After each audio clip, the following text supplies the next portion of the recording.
Bismillahirrahmanirrahim. Assalamualaikum warahmatullahi wabarakatuh. Alhamdulillah wa bihi nasta'inu ala umuri dunya waddin. Asyhadu an la ilaha illallah wahdahu la syarikalah wa asyhadu anna Muhammadan abduhu wa rasuluh. Allahumma salli wa sallim ala nabina wa habibina wa syafiina wa maulana Muhammad sallallahu alaihi wasallam, amma ba'du. Sidang jamaah subuh yang dimuliakan oleh Allah, alhamdulillah, alhamdulillah, inilah yang kata paling pantas kita ucapkan atas segala nikmat yang Allah telah berikan kepada kita, sehingga sampai subuh hari ini kita masih bisa hadir di tempat ini untuk melaksanakan salat subuh secara berjamaah. Kemudian kita berzikir dan berdoa secara berjamaah, dan kita sempurnakan dengan kajian subuh kita untuk menambah wawasan dan pengetahuan kita tentang ajaran agama Islam yang kita yakini kebenarannya. Salawat dan salam tak lupa kita haturkan kepada junjungan Nabi besar Muhammad sallallahu alaihi wasallam, untuk senantiasa kita perbanyak, sehingga mudah-mudahan dengan salawat ini kita akan mendapatkan syafaatnya Nabi Muhammad sallallahu alaihi wasallam pada saat kita menghadapi sakaratul maut, pada saat kita berada di alamul kubur, pada saat kita berada di padang mahsyar, dan juga pada saat kita meniti di siratal mustaqim. Amin ya rabbal alamin. Ma'asyiral muslimin, sidang jamaah subuh yang dimuliakan oleh Allah, pada kajian subuh pagi hari ini kita akan melanjutkan, yaitu tentang kemuliaan atau keutamaan daripada ilmu pengetahuan yang ada ditulis oleh Imam Al-Ghazali dalam kitabnya Ihya Ulumuddin. Pada pertemuan-pertemuan yang lalu kita telah membahas bagaimana kemuliaan atau keutamaan daripada ilmu itu yang ada disebutkan di dalam Al-Quran. Dan pada kesempatan subuh ini kita akan membahas atau kita akan membaca tentang bagaimana dalil atau persaksian daripada keutamaan ilmu itu dari al-akhbar, hadis-hadis Nabi sallallahu alaihi wasallam. Wa ammal akhbaru, adapun ya dari dalil daripada hadis, faqala Rasulullah sallallahu alaihi wasallam, Rasulullah sallallahu alaihi wasallam bersabda, may yuridullahu bihi khairan yufaqihuhu fid din wa yulhimuhu rusydahu. Jadi sidang jamaah yang dimuliakan oleh Allah, Allah subhanahu wa ta'ala disebutkan oleh Nabi dalam hadisnya bahwa mayuridullah, barang siapa yang diinginkan oleh Allah bihi, kepadanya, khairan, suatu kebaikan, yufaqihuhu fiddin, maka mereka akan diberikan pemahaman tentang agama, wa yulhimuhu rusydahu, dan akan diberikan kepadanya petunjuk dalam kehidupannya. Jadi sidang jamaah yang dimuliakan oleh Allah, salah satu tanda orang yang disenangi atau yang diinginkan oleh Allah subhanahu wa ta'ala di dalam kehidupan kita ini adalah orang-orang yang diberikan kepadanya pemahaman-pemahaman keagamaan. Nah, bagaimana caranya kita untuk mendapatkan pemahaman-pemahaman keagamaan itu? Ya belajar. Dan kita jangan pernah membatasi diri kita untuk belajar. Ya, karena belajar itu tidak ada batasnya. Selama hayat ada dalam kandung badan, maka kita diwajibkan untuk senantiasa belajar. Karena yang namanya ilmu itu, yang namanya pengetahuan tidak punya batas. Selama kita akan pelajari, selama kita akan mendalami suatu ilmu, maka itu akan berkembang. Jadi seorang ulama mengatakan bahwa semakin banyak atau semakin saya belajar, maka semakin saya menemukan kebodohan saya. Ini artinya bahwa ketika ada orang yang tidak mau belajar, berarti dia itu tidak pernah menyadari daripada kebodohannya. Nah, olehnya itu sidang jamaah yang dimuliakan oleh Allah, tidak ada orang yang sempurna tentang ilmu pengetahuannya. Ada orang yang kadang mengatakan, saya sudah setahun, 2 tahun, 3 tahun, 4 tahun, 5 tahun, 10 tahun, 20 belajar dan belajar. Tapi ternyata ketika mereka semakin mendalami daripada suatu ilmu, khususnya ilmu agama, maka semakin bertambah pengetahuan dan wawasannya. Nah, inilah sidang jamaah yang dimuliakan oleh Allah, pentingnya kita belajar. Kemudian wa yulhimuhu rusydahu, dan orang yang belajar itu yang diberikan kebaikan oleh Allah Subhanahu wa taala kepadanya dengan ilmu, maka dia akan diberikan kepadanya petunjuk-petunjuk jalan yang mereka tempuh sehingga mendapatkan kebahagiaan di dunia dan keselamatan di akhirat. Jadi di dalam hadis ini Nabi sallallahu alaihi wasallam bersabda wa yulhimuhu, ilham. Jadi yulhim itu berasal dari kata ilham. Ilham ini, sidang jamaah yang dimuliakan oleh Allah, adalah pemberian Allah atau kejadian luar biasa yang diberikan oleh Allah kepada orang-orang yang diinginkannya. Ya, jangan kita juga mengatakan bahwa yang mendapatkan ilham itu hanya orang-orang muslim, hanya orang-orang yang beriman, yang rajin dan aktif menjalankan ibadah-ibadah dalam kehidupan sehari-harinya.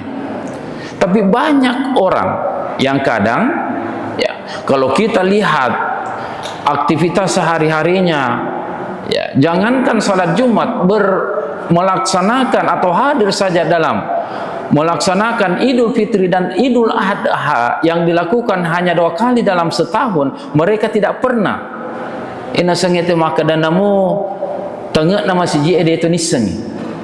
Tapi ketika Allah Subhanahu wa taala akan memberikan kepadanya ilham, maka itu bisa saja terjadi.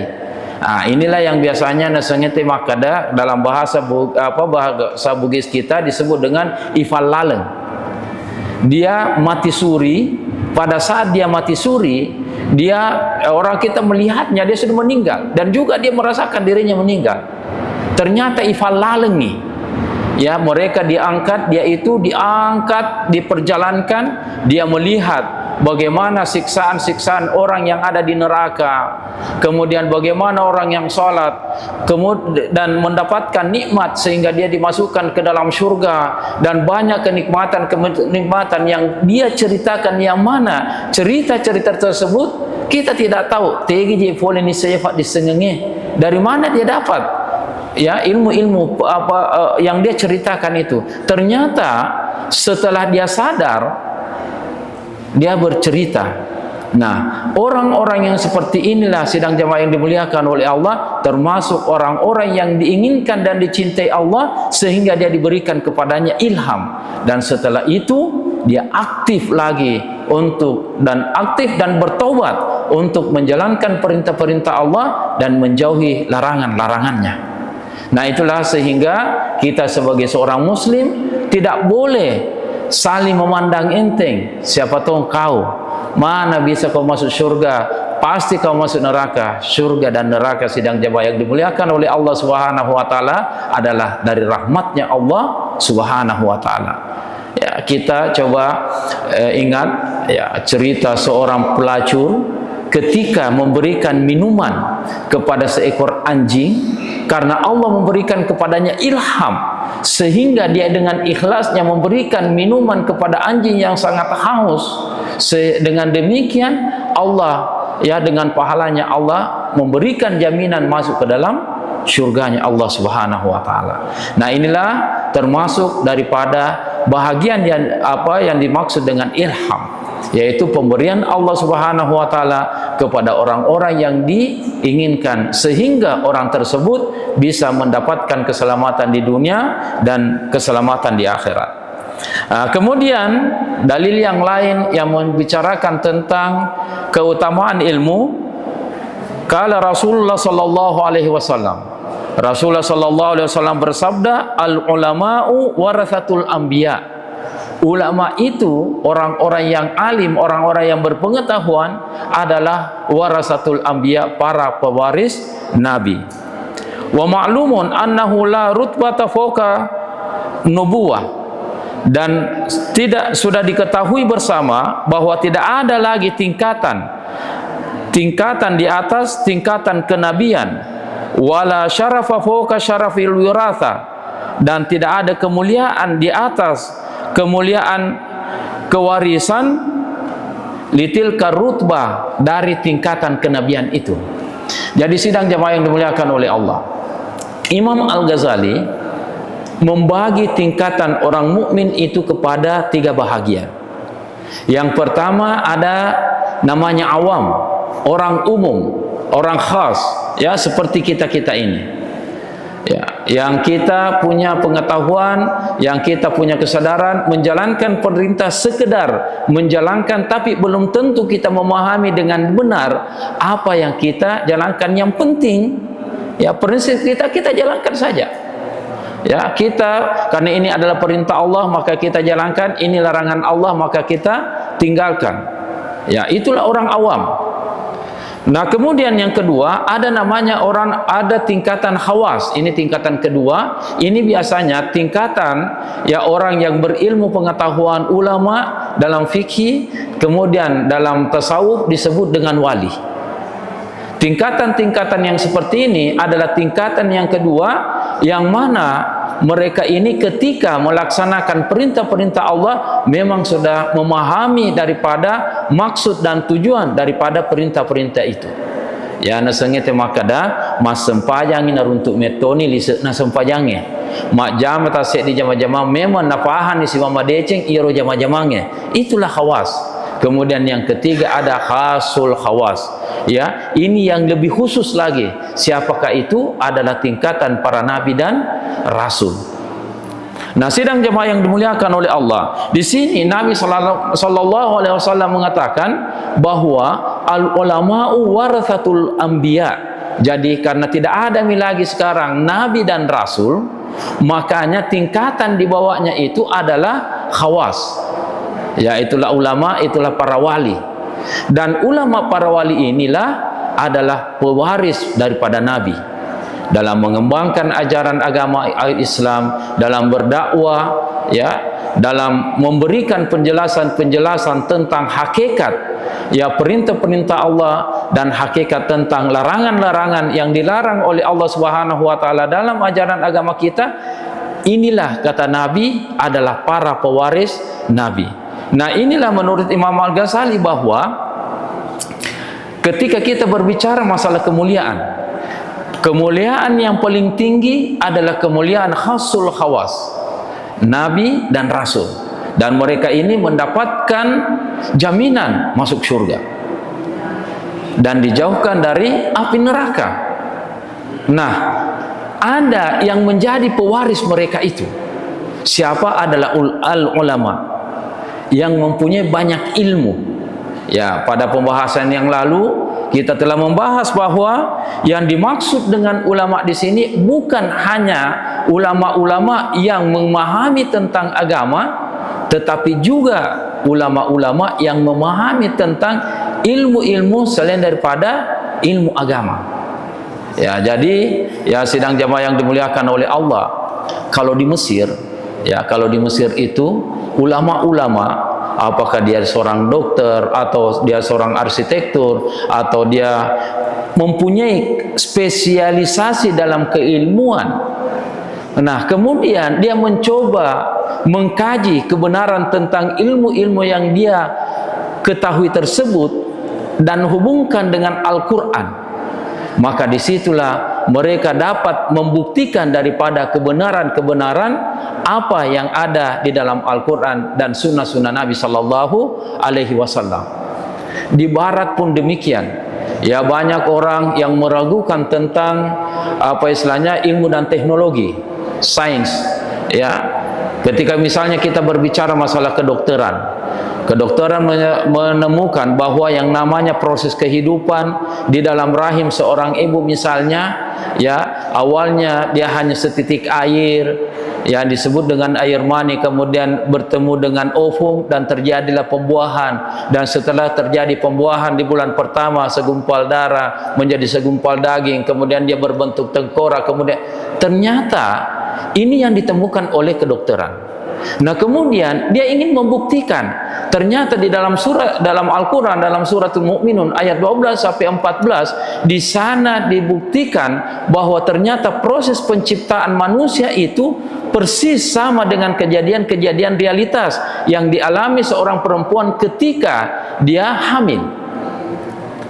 Ya, olehnya itu di barat sekarang orang banyak saintifik yang ingin membuktikan daripada Al-Quran, dia mengkaji, dia ingin menjatuhkan Al-Quran, dia ingin mencari celah kesalahan Al-Quran, tapi justru setelah dia melakukan penelitian-penelitian, ternyata apa yang ditemukan di dalam Al-Quran itu benar, sehingga dia menjadi seorang muslim. Itulah sehingga banyak orang-orang sekarang ini yang tidak mau lagi mencari kebenarannya Al-Quran. Ya, kenapa? Karena dia pada awalnya tidak mau percaya, ternyata setelah mencari dan mengkaji yang ditemukan adalah kebenaran. Inilah sehingga banyak ulama-ulama, banyak ilmuwan-ilmuwan di barat itu masuk Islam karena menemukan kebenaran-kebenaran apa yang ada di dalam Al-Quran. Itulah wa yulhimuhu rushdahu, dia mendapatkan petunjuk setelah dia mengkaji. Nah, inilah juga yang membedakan orang yang murtad. Ya, banyak-banyak orang yang murtad di antara orang Islam yang keluar menjadi selain daripada Islam, keluar daripada ajaran agamanya. Ya, ternyata setelah diteliti mereka tidak memahami tentang kebenaran-kebenaran ajaran agama kita, kebenaran daripada ajaran-ajaran agama Islam. Ya, mereka keluar karena tidak memahami dengan benar. Tetapi orang mu'allaf, dia masuk Islam karena menemukan kebenaran. Inilah sidang jamaah yang dimuliakan oleh Allah Subhanahu wa taala, pentingnya kita belajar tentang ilmu-ilmu agama dan ilmu-ilmu apapun yang ada di muka bumi ini, karena Nabi mengatakan bahwa mereka itulah para pewaris Nabi. Dan juga tidak ada lagi tingkatan-tingkatan yang paling tinggi daripada tingkatan tersebut. Kenapa? Karena mereka lah yang mampu mendapatkan hakikat daripada kebenaran ajaran agama Islam. Kemudian sidang jamaah yang dimuliakan oleh Allah, hadis yang lain, ini subhanallah, kita mudah-mudahan dengan mendengarkan, dengan setelah kita membaca ini, dapat meningkatkan motivasi kita untuk senantiasa belajar dan belajar kapan dan dimanapun kita berada. Di sini Nabi SAW bersabda, yastaghfiru lil alimi atau yustaghfiru lil alimi. Kalau dikatakan yastaghfiru berarti diampuni. Kalau dibaca yustaghfiru diminta ampunkan. Ya yello duangengi dielongeng adampengi lil alimi, bagi orang yang mempunyai ilmu. Ma fis samawati wal ard, segala sesuatu apa yang ada di langit dan di bumi. Jadi sidang jemaah yang dimuliakan oleh Allah, pada saat sekarang ini kita lagi belajar, kita mengadakan kajian, kita mendengarkan, maka segala sesuatu apa yang ada di langit dan di bumi ini meminta ampunkan kepada kita. Nelo adam pengekir pong Allah Ta'ala serekwam mengi iaro dosa-dosa tak nak dan pengemana pong Allah Subhanahu wa Ta'ala. Kemudian di sini Nabi mengatakan di dalam bahasa Arab itu ada ma dan man. Kalau di bahasa Indonesia kan ma itu berarti apa, kalau man itu berarti siapa.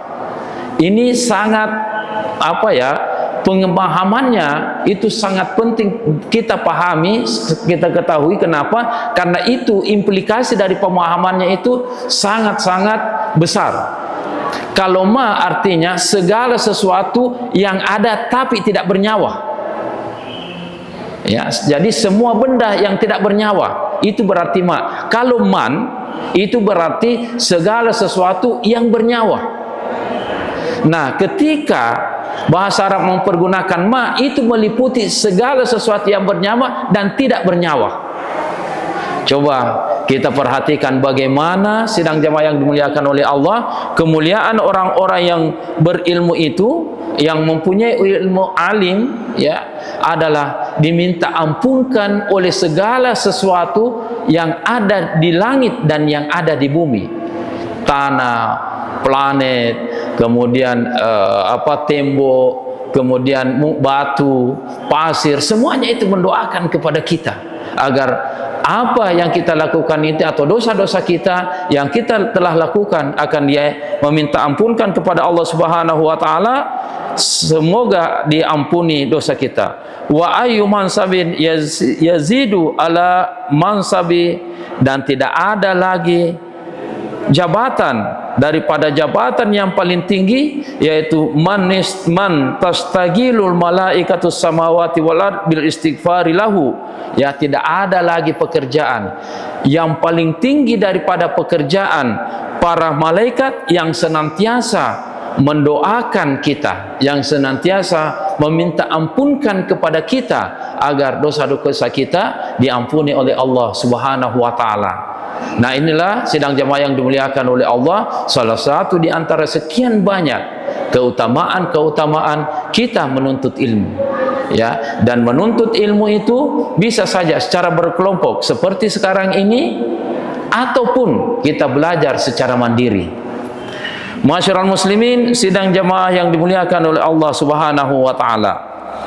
Kemudian hadis yang lain, Nabi sallallahu alaihi wasallam bersabda, ya, kemuliaan orang-orang yang berilmu. Afdalun nasil mu'minu, ya, semulia-mulia manusia yang beriman, kata Nabi sallallahu alaihi wasallam, al-alimu, yaitu orang-orang yang mempunyai ilmu, allazi inihtaja bihi ilaihi nafa, jika dia memberikan kepada kita maka pemberian itu sangat-sangat bermanfaat. Wa inistagna anhu agna nafsahu, dan jika dia memberi maka pemberiannya itu dapat bermanfaat untuk kita semuanya dan untuk dirinya. Jadi sidang jamaah yang dimuliakan oleh Allah Subhanahu wa taala, ya, Nabi sallallahu alaihi wasallam memberikan kepada kita jaminan bahwa afdalun nas, semulia-mulia manusia, dan saya kira kita semuanya pasti mau mulia dan dimuliakan oleh Allah Subhanahu wa taala, dan juga mulia di dalam pandangan Rasulullah sallallahu alaihi wasallam. Bagaimana mendapatkan kemuliaan itu adalah dengan belajar. Ya, itulah juga, ya, kalau kita perhatikan orang-orang yang mempunyai ilmu dan orang-orang yang tidak mempunyai ilmu, ketika mereka melaksanakan perintah-perintah Allah, pasti, ya, boleh dipastikan bahwa pahala atau kemuliaan yang dilakukan oleh orang yang berilmu dengan orang yang tidak berilmu pasti berbeda. Sama-sama lepas daripada kewajiban, tapi pahala pasti akan berbeda. Sidang jemaah yang dimuliakan oleh Allah Subhanahu wa taala. Kemudian, ya, kalau sallallahu alaihi wasallam, Nabi sallallahu alaihi wasallam bersabda, al-imanu uryanun. Ya, jadi iman itu, kata Nabi, telanjang. Ya, tidak ada pembungkusnya, tidak ada penutupnya.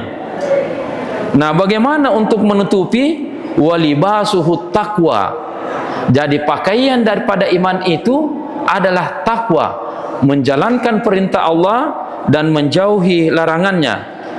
Wazinatuhul haya, dan hiasannya itu adalah malu, rasa malu. Wathamaratuhu al-ilmu, dan buah daripada ketika kita menutupi iman kita dengan pakaian takwa dan memberikan hiasan dengan malu, maka buahnya atau akan berbuah dengan al-ilmu. Itulah yang menjadi pengetahuan. Nah, olehnya itu sidang jamaah yang dimuliakan oleh Allah Subhanahu wa taala, ya, sekali lagi, dengan adanya kita membaca kitab Ihya Ulumuddin ini, maka mudah-mudahan akan menambah motivasi kita untuk senantiasa menambah gairah kita untuk menuntut ilmu, karena ternyata banyak kemuliaan-kemuliaan yang diberikan oleh Allah Subhanahu wa taala kepada orang-orang yang mempunyai ilmu pengetahuan, dan bahkan dengan keyakinan yang kita yakini kebenarannya itu adalah kata Nabi dalam keadaan tidak terbungkus atau dalam keadaan telanjang. Makanya untuk menutupnya, maka marilah kita menutupnya dengan takwa dan memberikan hiasan dengan rasa malu. Inilah mungkin yang sempat saya sampaikan dalam kajian subuh kita. Mudah-mudahan ini ada manfaatnya dan memberikan motivasi kepada kita untuk senantiasa menuntut ilmu, karena yang menuntut ilmu itu tidak pernah ada habisnya. Nanti kita berhenti menuntut ilmu pada saat kita sudah menghadap kepada Allah Subhanahu wa taala. Mudah-mudahan ada manfaatnya. Aqulu qouli hadza wa astaghfirullah li wa lakum wa nafa'ni wa iyyakum bima fi minal ayati wa zikril hakim wa taqabbala minni wa minkum tilawatahu innahu was-sami'ul alim. Wassalamu alaikum warahmatullahi wabarakatuh.